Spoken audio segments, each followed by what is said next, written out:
Hello, my name is Tanushri, and today I'll present my dissertation titled Mutual Fund Performance During the US China Trade War, an empirical analysis of US equity funds 2015 to 2019. This study examines whether the US China trade war affected the performance of actively managed US equity mutual funds. In particular, I focus on three dimensions: risk adjusted performance measured by Sharpe ratio, abnormal performance measured by Jensen's alpha, and systematic risk measured by beta. The motivation for this study comes from the fact that the US China trade war created a major policy driven shock in financial markets, especially from 2018 onward.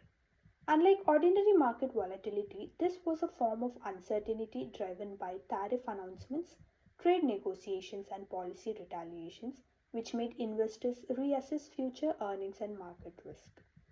This matters because many US equity mutual funds hold exposure to sectors such as technology, industry, and consumer goods, which were directly affected by tariff and supply chain disruptions. Since mutual funds are a key investment vehicle for retail investors, understanding how they performed during this period is important both academically and practically. Although the trade war has been widely studied at the macroeconomic and firm level, its effect on mutual fund performance at the fund level remains relatively underexplored. This study addresses that gap using a balanced daily panel of 1296 actively managed US equity mutual funds from 2015 to 2019. It contributes by providing a fund level evidence on a geopolitical shock, applying a three metric framework using Sharpe ratio, Jensen's alpha, and beta, keeping the same set of funds across both periods to ensure a cleaner comparison. In simple terms, the study examines not only whether performance changed but also how it changed and whether fund managers were able to respond effectively under policy uncertainty. The study is organized around three research questions. First, did risk adjusted performance decline during the trade war period? Second, did active managers generate positive alpha during the trade war, which would suggest some degree of outperformance? Third, did systematic risk increase because of heightened geopolitical uncertainty? These questions map directly onto the three key measures used in the analysis, which keeps the study focused and logically consistent. The theoretical basis of this study comes from market efficiency, trade policy uncertainty, and crisis period fund behavior. Under the semi-strong form of the efficient market hypothesis, public information should be quickly reflected in prices, so active managers should find it difficult to earn persistent abnormal returns. That is why Jensen's alpha is important here. At the same time, trade policy uncertainty can raise volatility and weaken investments, which may reduce fund performance and affect market sensitivity. This makes the Sharpe ratio and beta useful for capturing changes in risk-adjusted returns and systematic risk. Previous crisis period study also suggests that active funds often struggle during market stress, and some managers may reduce market exposure when geopolitical uncertainty rises. Together, these ideas help explain why the trade war could have affected both returns and risk. For the empirical analysis, I used daily fund return data from Bloomberg Terminal along with the S&P 500 Total Return Index as the market benchmark and the 3-month US Treasury bill rate as the risk-free proxy. The final sample contains 1296 actively managed US equity mutual funds with complete daily histories. I estimate performance separately for the pre-war and the trade war subperiods and then compare the results using standard statistical tests. Specifically, I use paired t-test for the Sharpe ratio and beta and one sample t-test for alpha.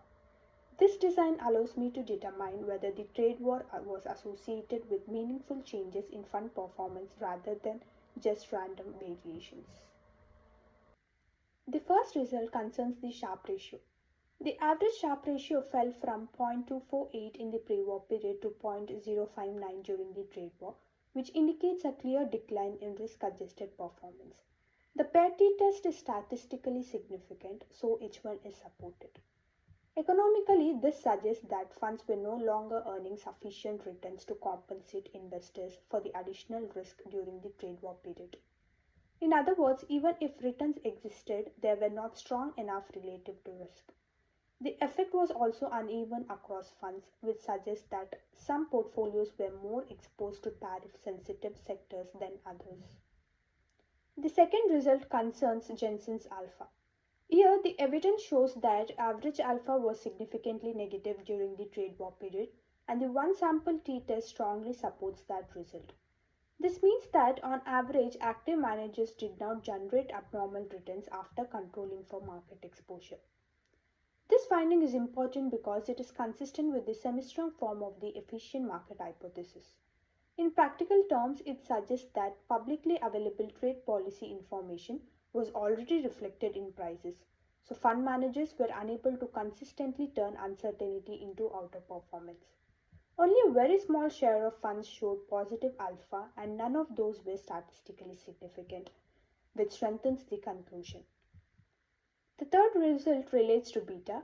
My hypothesis predicted that systematic risk would rise during the trade war period, but the result actually shows a significant decline in beta from 1.003 to 0.966. So H3 is not supported in the original direction.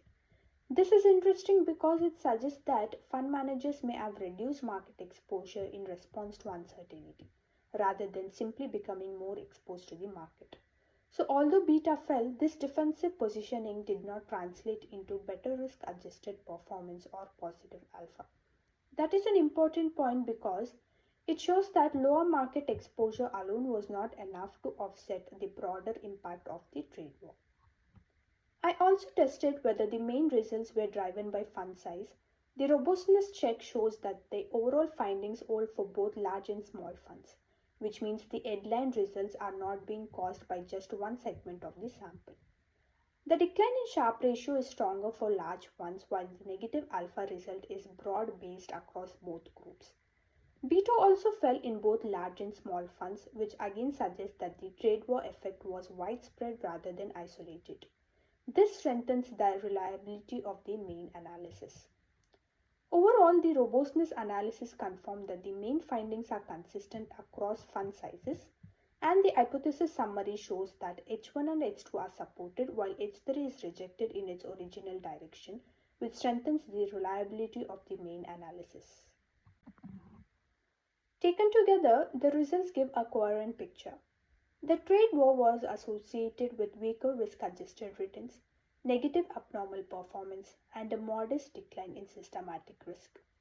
In theoretical terms, this is most consistent with the semi-strong form of market efficiency because publicly available trade policy information appears to have been priced quickly and did not create persistent opportunity for average active managers. Another important interpretation is that uncertainty increased the difficulty of active management. Even though some managers appear to have reduced risk, that defensive shift did not translate into superior performance.